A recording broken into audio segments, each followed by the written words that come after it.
Bienvenue dans les délices d'Emanuela. Aujourd'hui, je vais vous montrer comment je réalise ma recette du riz au soumara. Pour commencer, je vais d'abord mettre une marmite au feu, ajouter de l'huile et puis mettre des oignons. Je vais faire revenir les oignons dans l'huile. Ensuite, je vais rajouter des tomates fraîches que j'ai découpées. Je vais également les faire revenir. Et lorsque ça a bien grillé, je vais rajouter ma marinade verte. Cette marinade est composée de persil, de feuilles d'oignon, de poivron, d'ail, d'oignon, de poivre. Voilà, donc je vais les faire revenir aussi dans l'huile. Ensuite, je vais ajouter des feuilles de laurier, du sel et puis un peu de poivre. Voilà, comme ça.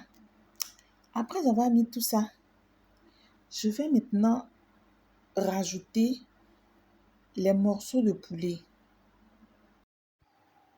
Voilà, comme ça. Je vais rajouter les morceaux de poulet et puis mettre aussi mes légumes. Bon, pour ma part, j'ai choisi des carottes, choux, aubergines violettes, les vraies aubergines, combo. Mais vous pouvez mettre les légumes de votre choix en tout cas. Vous pouvez mettre pommes de terre, tout ça. Après avoir mis les légumes, je vais recouvrir tout ça d'eau. Donc, je vais mettre de l'eau suffisamment en quantité pour pouvoir faire cuire le poulet et puis les légumes. Je vais mélanger. Par la suite, je vais récupérer les graines de soumara que j'ai bien lavées. En tout cas, il faut bien laver parce que souvent, il y a du sable. Il y a du sable en bas. Donc, j'ai très bien lavé. Je vais ajouter ça à ma préparation. Voilà, je vais rajouter les graines de soumara à la préparation.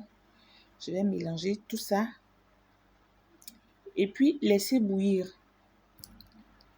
Lorsque les légumes ont bien cuit, je vais les retirer. Soigneusement retirer les légumes pour ne pas les casser. Parce qu'on aura besoin de ça dans notre dressage. Donc, on va rajouter de l'eau suffisamment pour pouvoir faire cuire le riz. Donc, je vais rajouter le riz que j'avais déjà pré-cuit auparavant à la vapeur. Je vais bien mélanger. Voilà, comme ça.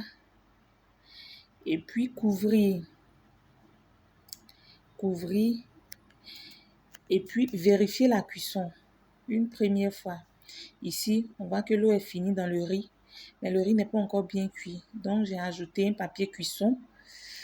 Voilà, j'ai laissé un peu au feu et cette fois-ci, regardez comment le riz se détache bien. Notre riz est cuit. Et voilà! Si vous avez aimé la recette, n'hésitez pas à vous abonner. Sur ce, je vous dis au revoir et à très bientôt pour d'autres nouvelles recettes.